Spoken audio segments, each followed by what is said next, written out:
So, when did counseling stop being about problem solving?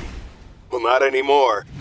Introducing solution-focused counseling with the unlicensed counselor. And now, here's your host, Steve Moak.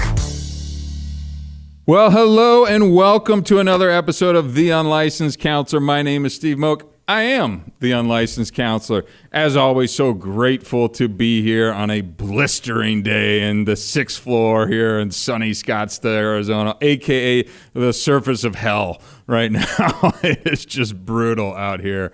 You know, I think I mentioned last show, you just get to this point where you're like, okay, enough. Like, I get it. It's hot. I think we've all kind of collectively reached that point out here in the great state of Arizona. But I tell you, one of the beautiful parts of Arizona is, and I don't know how well people know the state, like in the wintertime, you could shoot up to Flagstaff. You could go ski in the morning, drive back down here and go hit the lake in the afternoon. I mean, we have kind of this diversity in our state, which I think makes it really unique and pretty cool. But we are in that grind time right now, getting ready to roll into August, kids going back to school, and it is just hot, and getting hotter, but the end is in sight. The end is in sight, and the reason why we live here will be here before we know it, and we can put on those comfy sweatshirts and put on a pair of jeans without feeling like you're sweating through your entire outfit as you would now. I think jeans should be illegal right now, or whatever pants at this point in time in the state. Anyways, thanks for being with me wherever you're at. Again, thanks for all the support we see on our Instagram and social following and for the number of downloads that we're seeing too. Just want to say a quick thank you to everybody for introducing this to their friends, letting them know about, hey, there's this interesting guy who's kind of talking about behavioral health, mental health, counseling topics in kind of bite-sized way. That's what we're about. I really try and give you solution-focused counseling ideas, thoughts, concepts, take big topics, boil it down, and hopefully be able to help you have discussions with loved ones. I always encourage folks to take this podcast, send it to somebody. You just hit those 3 little dots, and you can send an episode directly to somebody and be like, hey, it's 30 minutes. Like, listen to it. How do you feel about that? Is this guy crazy? Do you agree? Do you disagree? Maybe we could talk about this over dinner, over coffee. And, I've talked to people who have done that, or they'll text me or email me and say, hey, this was really great, or I didn't agree with that point. And again, I'm helping foster a conversation, right? Hopefully a productive conversation, but it's at least moving the needle forward, right? So, today I want to talk about something that's going to affect, I think, statistically 50% of you, which is co-parenting, which is AKA means you've gotten divorced. Right? More than likely, or maybe you were never married. That's a potential possibility as well, too. But you have kids with somebody that you're not with anymore, whether that's through divorce or you're never married. I mean, really, I think for the context of this conversation, I'm going to keep it focused primarily on you're divorced and now you've got to raise kids together, what that looks like, share some of my experiences, share what I've seen work. Because I have actually, in my previous relationship, I was married and my wife had two kids. They were my stepkids. Going to make sure I get that right.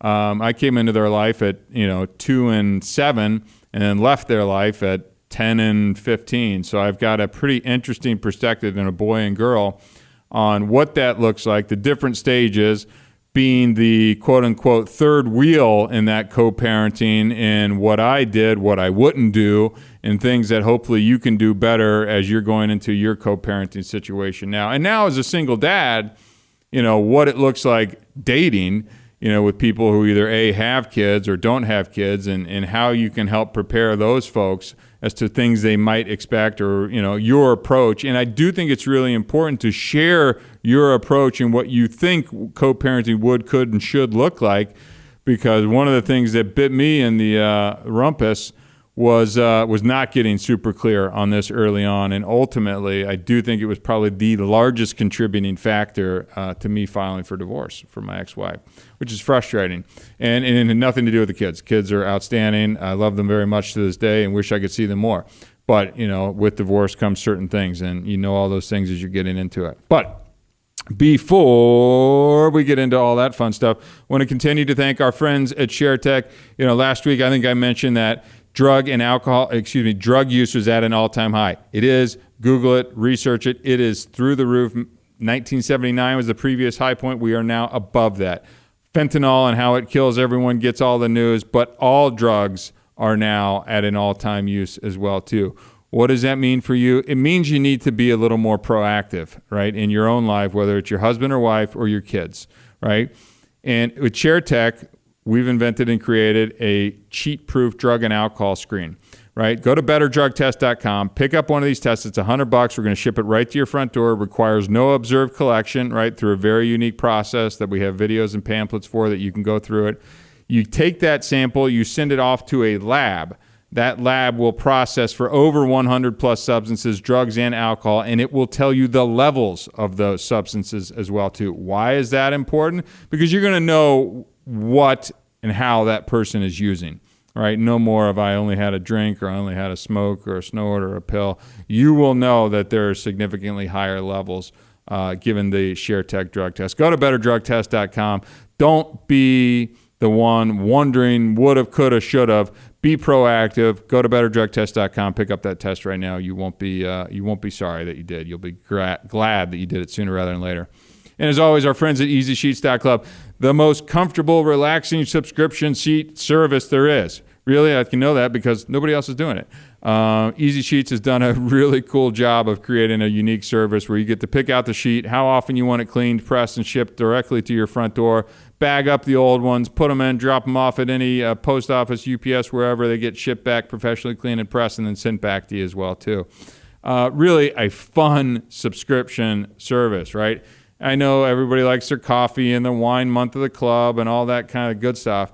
What about your sheets? I mean, we're going to save you time. You're not stripping them off and now having to fold them, and then they come out super wrinkled, and you got socks stuck in there and the lint thing, and you're putting them on. They're still wet. Or it's Sunday night, now you're doing it, and you're like, crap, I don't want to put it on, I'm tired, and you're sleeping on your bare mattress.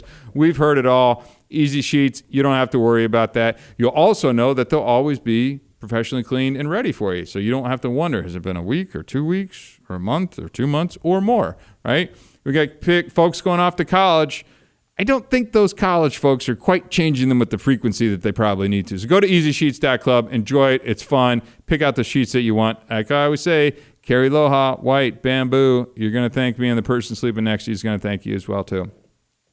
Last couple points. You find me at theunlicensedcounselor.com. You want to book some time with me. You've heard me. You like it. You don't like it. Want to dig into things. I'm happy to spend more time with you one-on-one. Just book some appointments through the website directly. And then also our new youth drug prevention campaign that you're going to be hearing more and more from me, kicking off with my group of co-founders based here in the Valley. But our mission is to prevent youth drug abuse. You know, drug prevention works when you do it. This country has gotten away from it. We got away from DARE. This is your brain on drugs. For a litany of reasons, it became uncool, and we're bringing that back because it's too important not to be doing this, and we are going to be the nationwide voice. Our organization is called Hard Stop. Go to thestopstartshere.org. Watch some of our content. Sign up. Follow us on social media. That's the most important thing you can do, and we're going to start asking for donations so we can get our message to your kids' ears before the drug dealers do. So, keep following us. Just follow us on social media. The rest will kind of take care of itself. That's if you do one thing, it doesn't cost you anything, and start doing that. So as I was sitting here thinking about topics that I wanted to go over, this is one that I didn't have a lot of insight, and then I had a lot of insight into over a couple of years, right? You think you know everything oftentimes, or have a good idea going into certain situations, like, I was going to be a stepdad and what that looked like. I didn't have any kids at the time. I was 35 years old when I got into this relationship, and I had a 2 and 7-year-old, a 7-year-old girl and 2-year-old boy. And, we talked about the basics of kind of parenting and what the schedule can look like. Is it 2-2-3 or 5-2-2-5? Whatever those kind of, they're very common court kind of dictated parenting schedules. And, you're going to have Christmas here and New Year's there and Halloween and death and kids and medical records and coaching. It's all that stuff. But some of the things that we didn't cover that I wish I would have covered, earlier on, and that's what I really want to talk about my experience in today, and is how to better set your co-parenting up for success, right? My ex's ex, if you're going to keep up with all the X's in this thing, you might want to get a flow chart so we can keep this all tracked down here. It might be easier for you. good guy, solid guy. My wife had a drinking problem. It was the reason why they divorced. We met when we both got sober. I had gotten divorced. She had gotten divorced. I didn't have any kids, and we kind of came together like peanut butter and jelly. That eventually went sour. But that's neither here nor there either. We'll cover that part later. No, stop laughing, Robin. So we came together. And we're like, okay, you've got 2 kids. I want to be super, super mindful and respectful of them. And I want to make sure that they are taken care of, and as little impact to them as we start a relationship and as they're transitioning out of divorce and things like that as well, too. Now, one thing that we did right off the bat is, and again, you don't realize it when you're in the thick of these situations, is we didn't let enough time between her divorce and my divorce to kind of just put a little time and space between it. One of the things that I've been very intentional about now with my dating coming off of this divorce, and I'm a year out from that, is I didn't even date for the first 6 months. And really, even in the last three or 4 months, I've probably started going on dates and things. And what I've found is I needed to really have that time to do the work and process, right?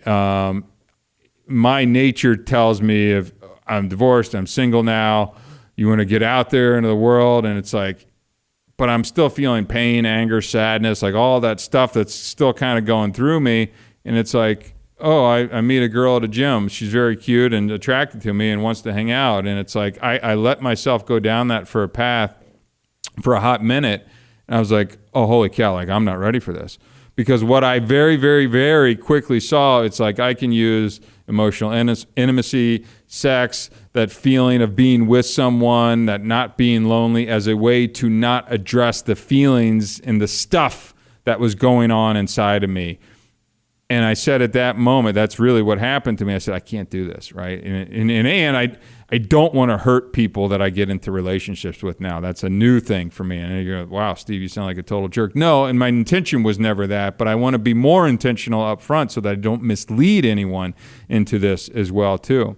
So making sure that you put enough time and space in between previous relationship and this relationship. I don't want to be like some monkey swinging from vine to vine into relationship and just landing where you land without being intentional about it.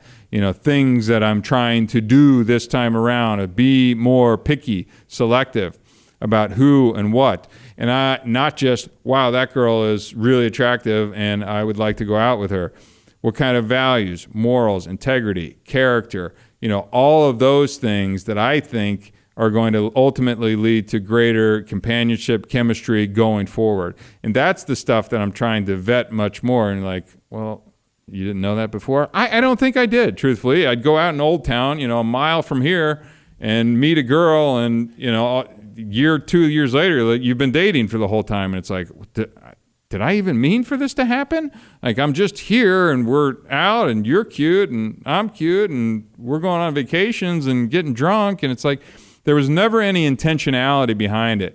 So making sure that time, space, being intentional with the person that you want to be with going forward. So that was a couple things that we didn't do early on. We just kind of came right together and, jumped on a ship together and took off. And, I see people do that pattern often. And I get it, man. I would like to do it. I want to do it. Not going to do it because I know where it will land me, in that same place. And now I have a daughter. Now I'm a little bit older.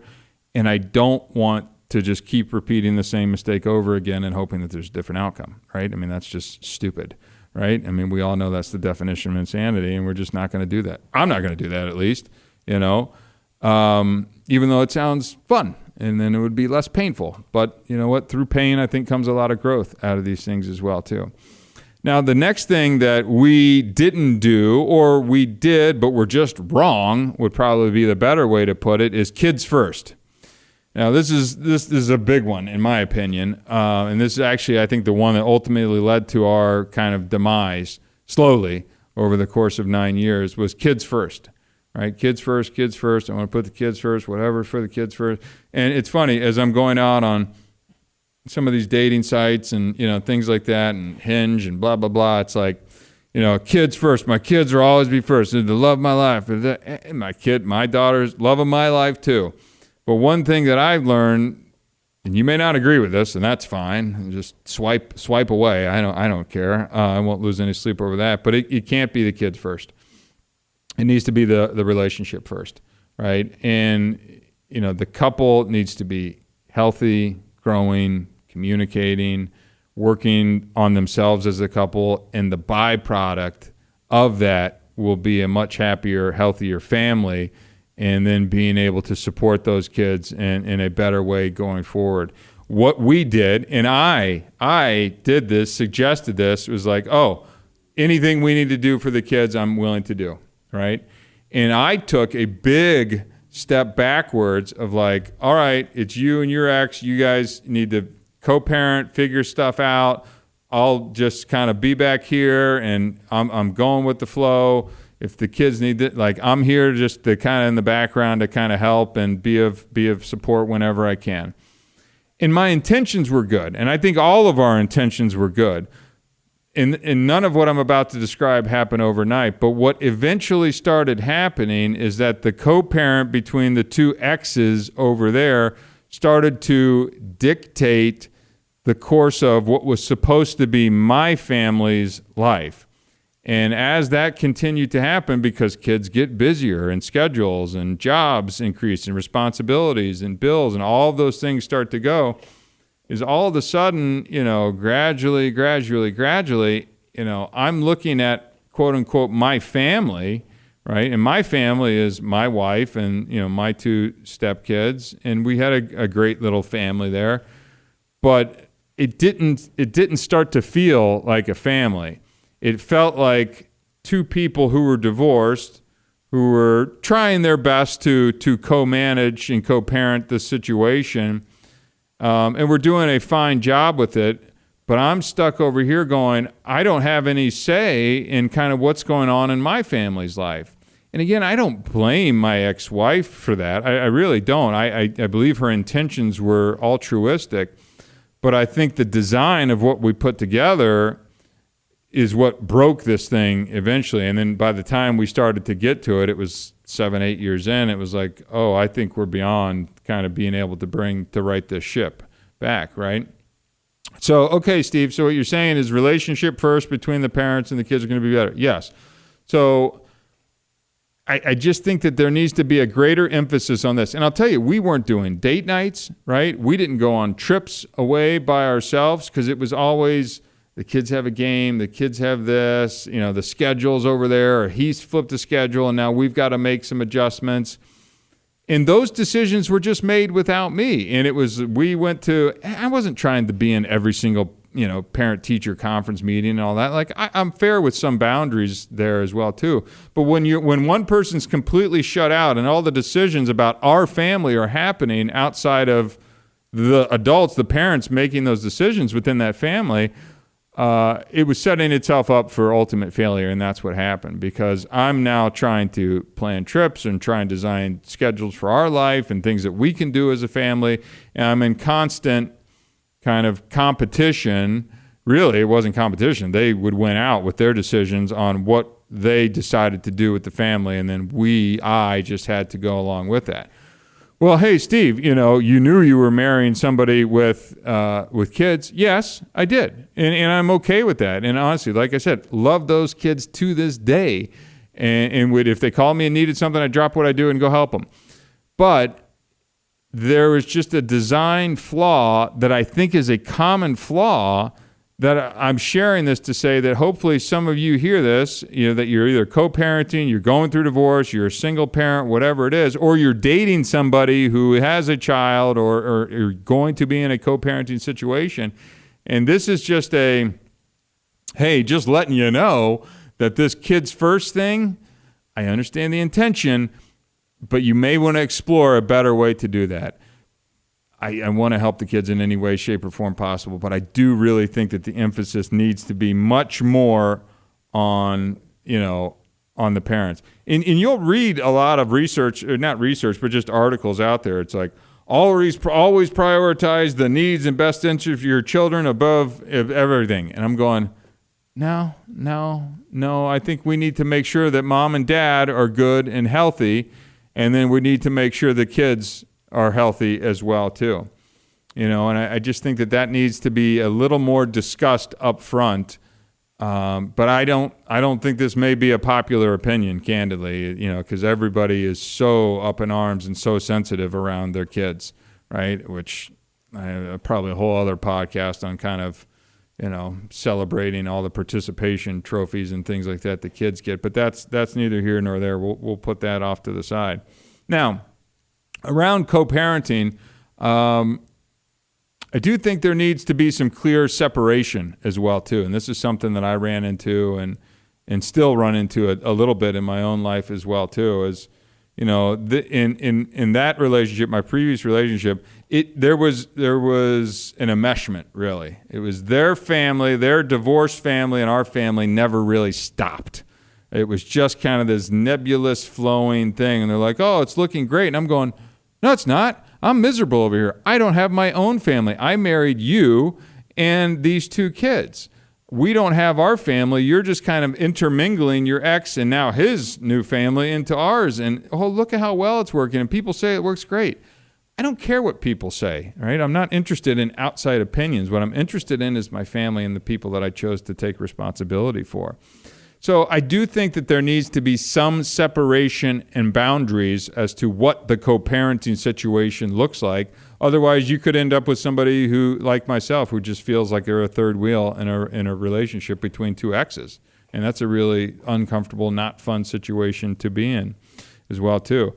So, I'm just sharing these things. This is firsthand experience. I'm coming off directly what this looks like. There needs to be a little time and space between the exes and this family.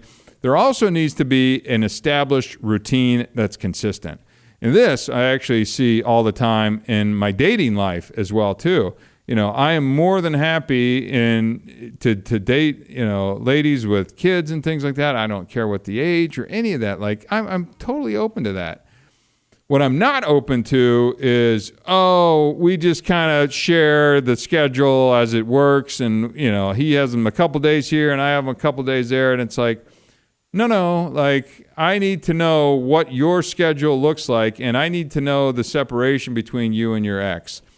And I need to see that there isn't still lingering drama and things. What I've been amazed at is, the lack of kind of schedule that they have set forth, which honestly is going to trap you in terms of trying to date, at least dating what I would think a quality individual, because I would think quality individuals are only going to go so far with just this kind of haphazard parenting plan and parenting schedule that you're putting forth. I mean, how it just makes things very challenging in terms of versus I have them every every other day, and then every other weekend, and this is the schedule, and we never change it, right?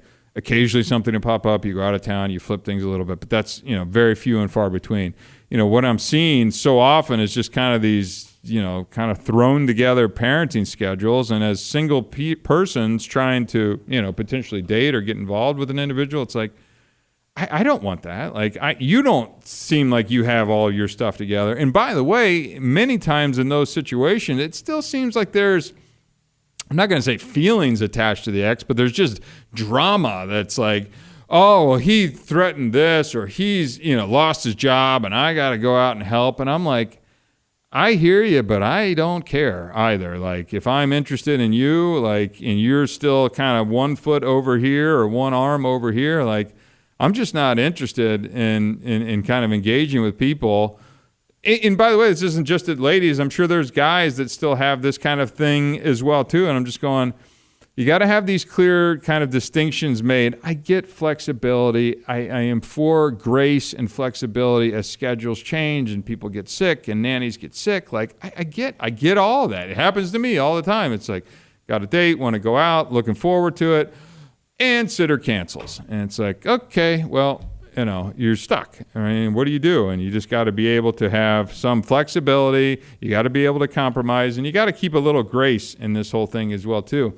But if you don't have these kind of boundaries that are drawn with you and your ex or you and your family and kind of the co-parenting situation, I don't think there's a better word than kind of this enmeshment. And that's what happened in ours. And it was just this nebulous thing of people kind of shifting everywhere.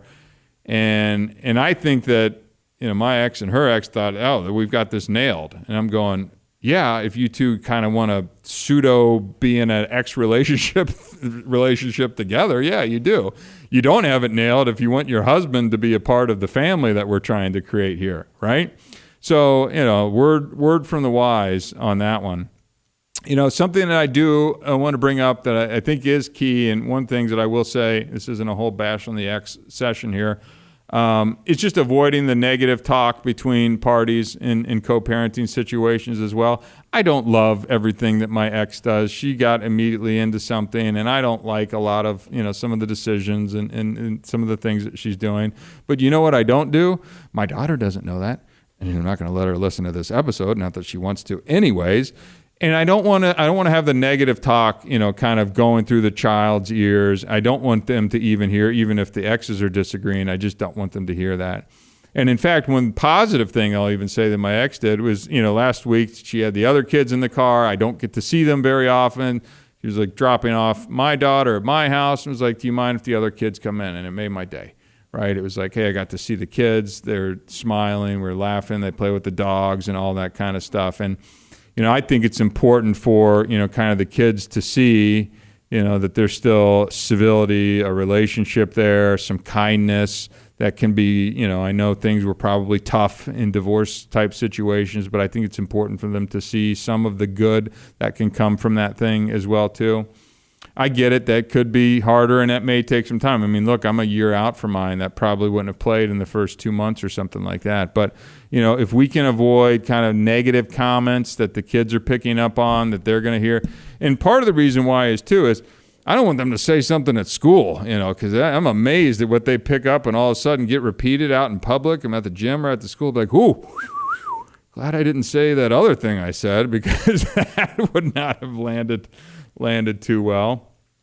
Couple other nuggets just on the co-parenting front is, the discipline and technology, right? Technology is so hard and you can't control what the other parent does. But if you can have some type of, just some type of general area where you land on in terms of, hey, I think it's great that she has a tablet, for an hour before bed or something like that. But I try not to just let her sit on it for 6 hours or something like that, or play video games or whatever it is. If you can get in the same vicinity on some of that stuff, I think it would make it easier from a co-parenting perspective, because the kids are going to come over and say, well, daddy does this and mommy does this and she lets me do this and he lets me do that. That's going to happen. So let's just face facts and accept that you will hear that comment. We did hear that comment in the other world. And also understand that comment's going to hurt, right? That comment's going to hurt, that you may be perceived as the mean one. Understand that that is a child, that they're still adjusting to these situations as well too.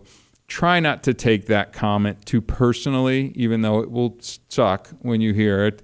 But things like, hey, that's fine that you do that at mommy's house, but at daddy's house, we're doing this, right?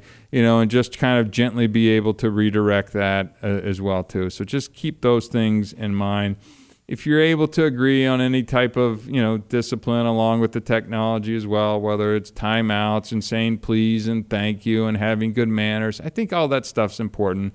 Again, just a little bit of being on the same page, I think it's just going to help with parenting overall. So just those little things to kind of keep in mind as you're going through this. I think one of the biggest things, for me is, when, we have 50-50 custody now, right, as co-parents. And when you do have that 50% of really making an effort to be present and engaged, right? Be super mindful of the amount of time you're spending on your phone or the emails or work calls and what they're seeing, and making sure that you've got 50% of the time with this person now, right? Are you making the most of that 50% of the time? And are you making sure that you are present with them and that you are doing the things that you need to do? Look, we all have to take work calls and go to appointments and run errands and things like that. But are you present when your child is there with you, they pick up on way more than we realize,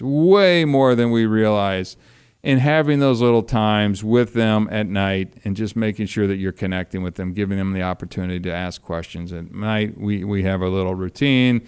We say our prayers, we talk about the day, and then we'll kind of cuddle before she goes to sleep, and then that's kind of that. Making sure that you're present, creating some of those types of routines and getting the stuffies, and just so that if they have a house here and a house here, that they both feel like a home to your little one as well, too. Those are some of the most important things that I've experienced in kind of this co-parenting world and what that can look like. And I will say, like, in my, not to pat myself on the back, we're doing a pretty good job of it, right? We're doing a pretty good job of it. And I think the proof is in the pudding in terms of having a great child who's well-adjusted and friends and doing well. And by the way, if it's not going well and you are seeing some bumps in the road, reach out to get some professional support as well. If it's not me at the Unlicensed Counselor, go reach out to your therapist, psychologist. If you're seeing behavior issues, those are something different. But if you think they're just kind of, acting out because of divorce and things like that and the transitions and the changes that go along with that, maybe get some professional help and see if you can help smooth out some of that stuff as well, too. And do it sooner rather than later. As well, too. Well, just a couple little nuggets on co-parenting, what it could look like, some do's and don'ts. Look, I did a lot of do's, and now I got a lot of don'ts for you. Hopefully that provides some value, as I always like to say. If it did, hit those 3 little dots. Send this to somebody who is a co-parent, may become a co-parent, is going through divorce and will soon be a co-parent, or maybe is dating someone and will be. Whatever that looks like, hit those 3 little dots, send this episode to them, may give them a couple thoughts around, maybe just stir up questions to ask that person as they're getting ready to walk into this. Not all of these things are top of mind as you're sitting here getting ready to jump into a new relationship. So, cool. Well, stay cool in hot weather out here from Scottsdale, Arizona. My name is Steve Moak. I am the Unlicensed Counselor. Until next time, thank you very much.